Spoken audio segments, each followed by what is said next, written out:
am the weirdo, the nerd that created that. My coworker is the descendant of a snow spirit. Let me explain the main quest for you and the side quest options. That stuff just took me out of it.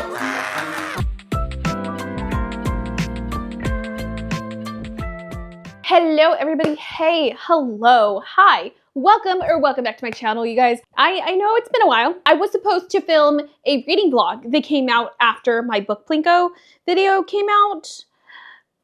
But the thing is, my footage got eaten by a mimic. Yeah.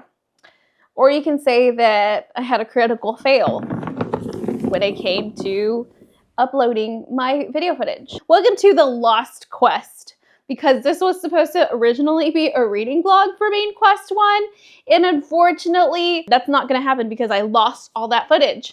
And so instead of a reading vlog for this case, I'm going to just have to give you a wrap up of everything that I did. But anyways, hi, hello, my name is Ivy. I am the creator of the Dungeons Book Dragons Readathon. That is me, that is I. I am the weirdo, the nerd that created that. The month has just started, you guys, so if you guys did want to join the Dungeons Book Dragons Readathon, you definitely can still check out the Discord down below, the announcement videos, and figure out which team you would like to join. So if you want to jump in, it is not too late. You even get a little card when you join the team that is going to help you skip a main quest in case you feel like you're already falling behind. You can definitely do so. So if you want to join, just click the link down below and make sure you watch the announcement video. So we just finished Main Quest 1, right? Well, I guess it's been a little bit now. We're like deep into Main Quest 2. Main Quest 2 is probably going to be done by the time that I post this, actually. So we finished Main Quest 1, and I read a total of seven books. Which sounds amazing, right? It sounds amazing. It sounds great. Oh my gosh, you read 7 books in like 4 to 5 days. Yeah! 6 of those 7 were like graphic novels. The reason why, I usually am not, like, I like my graphic novels and stuff, but I don't really read them that frequently. Like, I'm a graphic novel person, but not as much as I used to be, I guess I should say. I only occasionally gravitate towards like mangas or graphic novels, but for this quest, I did stick to them on purpose. And the reason why is because let me explain the main quest for you and the side quest options. Unfortunately, I did roll for my side quests and I lost that footage too. But let me tell you what the main quest was. So for Main Quest 1, which is the quest that you have to do in order to move forward in the game, and the Main Quest 1 was the summoning of Village Square, which says here, and oh, I should read it in like a more DME voice. What's a female DME voice? The villagers gather for the summoning at the village square. A call to begin your first journey. For your first main quest, read a book that starts a series or opens a new world. Yeah, is that good? Is that good? I think that was great. Okay, so that's the required prompt in order to move forward, and you have to submit that one before you submit any of the side quests. So for that one, I got abducted by aliens and now I'm trapped in a rom-com, which is perfect because now I get to fill that out over in my anticipated 2025 anticipated releases as finished. So completed that. It's another little trophy for me. So in this one, this is by Kimberly Lemming, and Kimberly Lemming makes cute, cozy, romantic-y eroticas, I guess I would count. I don't know what I would call them, but they're so good. I read quite a few of her books now. Okay, so the concept of this book is very interesting. So we are following our main character, whose name is Dorothy Valentine, and she is a wildlife biologist. Now, she comes from a high-class family, right? Her mom is very sophisticated, and she wanted her to enter the world of sophisticatedness. But Dorothy, who was named after a like a astronaut or something. She decided no, she wants to be a wildlife biologist, and so now she studies the wildlife. She's out studying lemurs when all of a sudden this like UFO like just drops on her, right? While she's about to be attacked by a lion. She's about to be attacked by a lion, but then this UFO light drops on her, takes her and the lion into this unknown world. And now the lion is able to talk to her. She can understand the lion. The lion and her form a like companionship. So we have animal companions, which is a team trait for the druids. So I was able to use my team trait bonus on this. And she is now in this long lost planet, right? Where there are prehistoric creatures. So there are dinosaurs roaming this world. And not just any dinosaurs, but dinosaurs like pink T-Rexes. Okay, and there are aliens. Yes, there are extraterrestrials, beautiful, hot, sexy extraterrestrials that are also there. And so it is a why choose romantasy mixed with a lot of like sci-fi elements, I guess, because we're going into space, and it has annual companionships, and there's a lot of foliage and plants on the cover. So bonus, and well, yeah, so all that counts for the class bonus. So I read this, I gave it a 3.5 out of 5 stars. I thought the story was pretty good. I liked the concept. The concept of it was very unique. Like Kimberly Lemming has her storylines are just very unique and different, and I like that, and it was good. And it was a really good fast read. I think I read it in like one day. Yeah, I read this in one day. So I finished it fairly quick because I wanted to get to my side quests. And so it was, I don't really have much to say about this other than like it had its funny, silly moments. It was definitely a very like well-paced book. It was a pretty fast read, very fast-paced. The characters were pretty good. I didn't like this main character as much as I liked some of her other main characters from like the Med Mishaps series, but she was still enjoyable. The aliens, I didn't like them as much as I thought I was going to, and the fact that they considered this woman like a breeding thing, even though they respected her and all that, I still thought it was like very weird and like off-putting. So that's the only thing that like kind of bothered me from that. From all that. So that's, yeah. So because of that, I dropped it a 1.5 stars. Would that be a 1.5 stars? I think so. So 3.5 stars for I got abducted by aliens and I'm trapped in a rom-com. And so next, we had 7 different side quests, right, to do. We have oh, wait, hold on. I need to do my DM voice again. Read a book with a large or found family. The fortune teller's tent. Read a book that contains a prophecy or a psychic. The festival at the square. Read a book with a colorful cover or a festive / celebratory event. The cozy Kettle Tavern Inn. Read a book that gives you a sense of peace. Prevent the uprising. Read a book with intricate plotting, schemes, and political intrigue. The Blacksmith's Forge. Read a book where a character owns a skill or makes something important. Chores Before Adventure. Read a short book, novella, or graphic novel.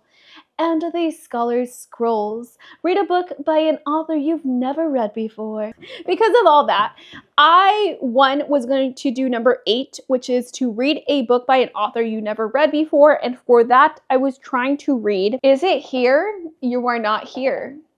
Where? Oh, yeah, you are. Okay, I started reading Roll for Romance and I got to about page 30, and let me tell you guys, this is super enjoyable. I did not put this down because I didn't like it.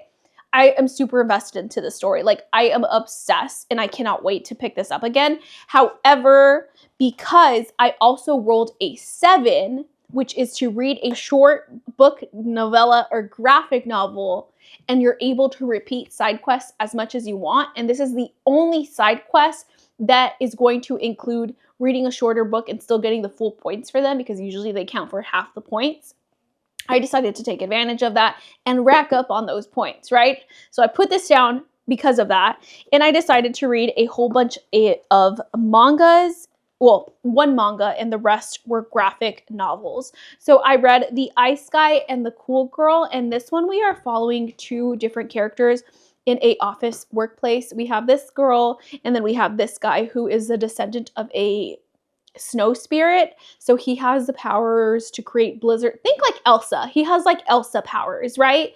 And every time he feels different emotions, he causes blizzards, just like Elsa. Think of him as like a male Elsa. Then there is his colleague here who really, like, he's kind of treated a little bit different because, you know, obviously he has these powers and he's constantly making the office cold and things like that. But this girl treats him differently. She treats him like an equal. She's like, you know, it's okay. No big deal. I'll just wear a blanket. You know, she treats him like a friend almost. And he likes that and he likes her. So he has a crush on her and she has a crush on him. However, they don't know about it.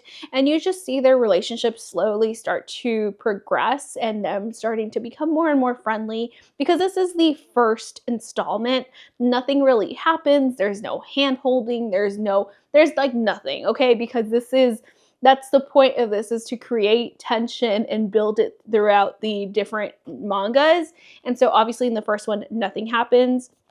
So I thought it was a very cute story. However, I did give this a 2.5, I think, because it was so infuriating. I'm not sure if it was originally like smaller little stories and it got put together into this manga, which is thin in itself, right? But every single few pages, she is constantly saying, my coworker is the descendant of a snow spirit.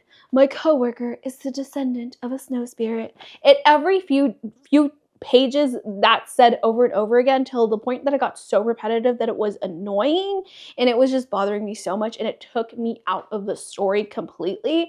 So because it was so infuriating, I ended up knocking those stars all the way down to 2.5. I didn't hate it. It's just if that had been out of the question, if it had flowed more consistently, it definitely would have been higher. Not only that, but it kind of reads like a sitcom. It's not really, I guess there are some stories that kind of go hand in hand with each other, that kind of build off of each other, but for the most part, it kind of reads like a sitcom where like every single chapter or little story is completely different. So they'll be talking about Christmas this is not what happens. I'm just using an example. Like they're talking about Christmas one day and then all of a sudden it jumps to them drinking coffee inside the office. And you know what I mean? Like just completely different scenarios that it's not like a cohesive story. It's just, it breaks in between and it doesn't flow. Like it doesn't flow smoothly. And so that took me out of the story as well. And so that is why I ended up giving this one a 2.5 out of 5 stars. However, it's not that I hated it. I didn't hate it. It was still cozy and I love my cozy reads, but that stuff just took me out of it. Okay, so the next books that I read 4 graphic novels. I didn't read as much as I wanted to because I was just getting so overwhelmed by them because I'm like, I felt like forced to read them, if that makes any sense. Like instead of me just reading to enjoy, I felt like I was like, I need to rack up on those points and it was stressing me out. And then I felt and then plus I was like working on the readathon. And so that was taking up my time. Plus I had my job. So it was just like, it felt so, I got burnt out. So I only read 4. It would have been more if I didn't feel so burnt out from it. But 4 is as far as I got. So I read the first 3, the first 3 trilogies. These were originally chapter books from Five Nights at Freddy's. These are all Five Nights at Freddy's graphic novels, you guys, because I think I've mentioned it before, but my kids are huge fans of Five Nights at Freddy's, which means that me and my fiance are huge fans of Five Nights at Freddy's. We paid so much money to get front of the line passes at Horror Nights, including the dining passes, so they could eat all the little Five Nights at Freddy's foods. It was worth it. It was worth it. That maze was incredible. It literally felt like you were in the movie. Anyways, that's aside from that. Point is, I was watching a video where it was talking about the different theories of the future movies because I think there's 3 movie installments coming in the Five Nights at Freddy's movie franchise. And so he was talking about the fact that it takes little pieces from each graphic novel and it's loosely based off of them. And so I was trying to piece together what the next movie is going to be about and then what the third movie was going to conclude with. And you guys, I really hope that it doesn't follow the story. Like some of it was great, but the ending of this trilogy was just so disappointing and anticlimactic That being said, the first book I gave 4 stars. The Silver Eyes, we are following this girl.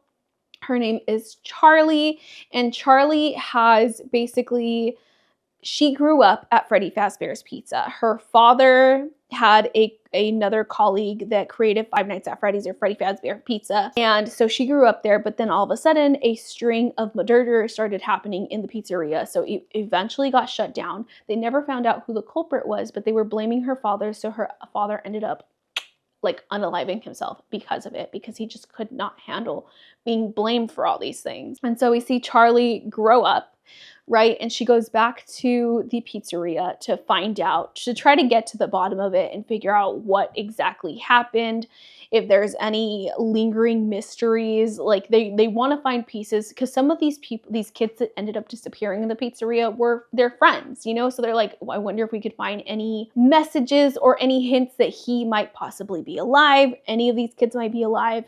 And so the story takes off from there. And so it is a complete trilogy. In the second and third book, we are still following the same characters, the same friend group, and until we get to the finale, which I obviously cannot like mention exactly what happens in the finale, but let's just say I was a little bit disappointed with it. The first book definitely does fall in line with the first movie, but there's also other pieces in the second and the third book that also fall in line with the movie. So it seems like it's very loosely based off of it. It's not a consistent like run through, if that makes any sense. Like it's not a consistent thing. Like it's not following each individual book, but like grabbing pieces of each of the graphic novels in the trilogy and piecing it together to make its own unique story. And so I really hope that one of the plot twists that happen in this trilogy does not happen, because I feel like it would take away from the story so much. I don't know. Maybe some people might like it, but I didn't really enjoy that plot twist. So I rated it. This was what, 4 stars? I'm trying to remember. So this was 4 stars. The second one was 4 stars, and I ended up giving the third one was 3 stars. Other than that, I also read so after the trilogy, they have the Fazbear Frights graphic novel collections, and they have, I think there's like 5 volumes of this. My daughter has all the volumes, and then there's like Tales of the Pizzeria. This one is a combination of like smaller individual stories, a short story collection. Why couldn't I think of that word? It is a short story collection, and there are 3 different stories. The first one is called Into the Pit, and we are following this boy whose little friend has moved away, so he's alone for the summer, and so his dad ends up giving him some money and sending him off to the pizzeria each and every day. And then the little boy ends up falling into the ball pit because he's like, I'm gonna make my dad come and look for me.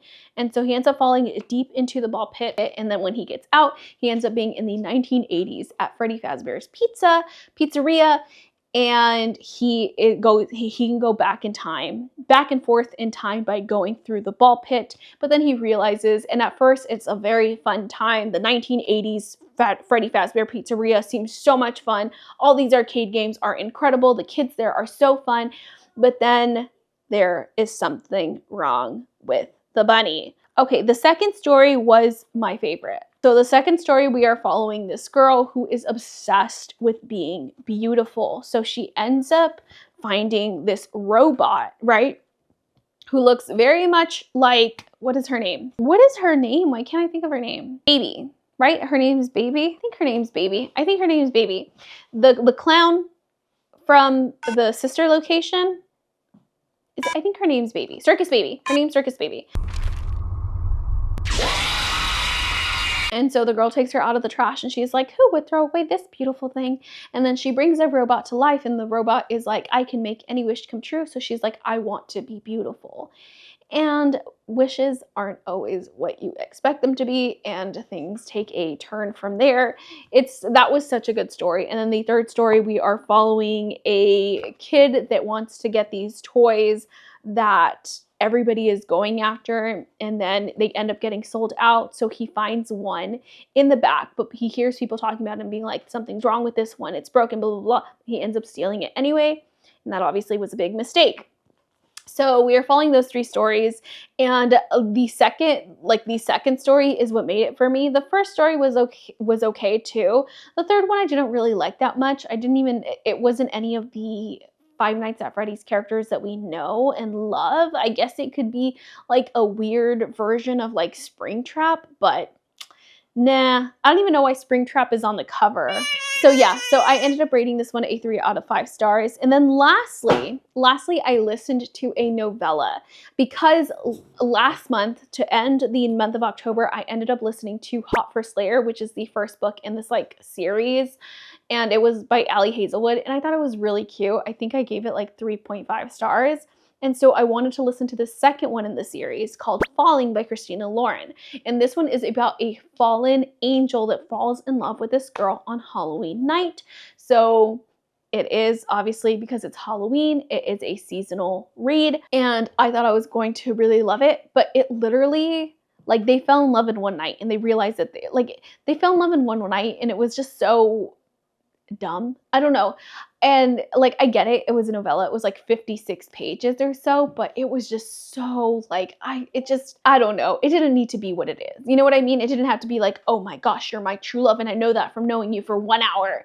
You know, like, you know what I mean? Like, obviously I'm over exaggerating, but it was just, I hated it. I did not like it at all. I gave it one star. One star. I wish I could like take it out of my brain and just throw it in the garbage because it was awful. Anyways, that is it. That is it for all the books that I read for the main quest and side quests. So I read for main quest 1, and then the rest were all side quest 7s. That is the story of my long lost quest footage, and I hope that made up for it. I apologize. I promise I will have reading vlogs to come talking about all the other books that I'm going to be reading. Plus, I'll give you a little behind the scenes look at what it is to be a host behind the screen as well. Because unfortunately, when I started it, I lost all that footage of me talking to the camera and showing you guys what it's like to be a host. So I will continue it, I promise. So that is it, you guys. I hope you guys liked this video as much as I enjoyed making it. And I will see you in the actual next reading vlog for Main Quest 2. See you, bye.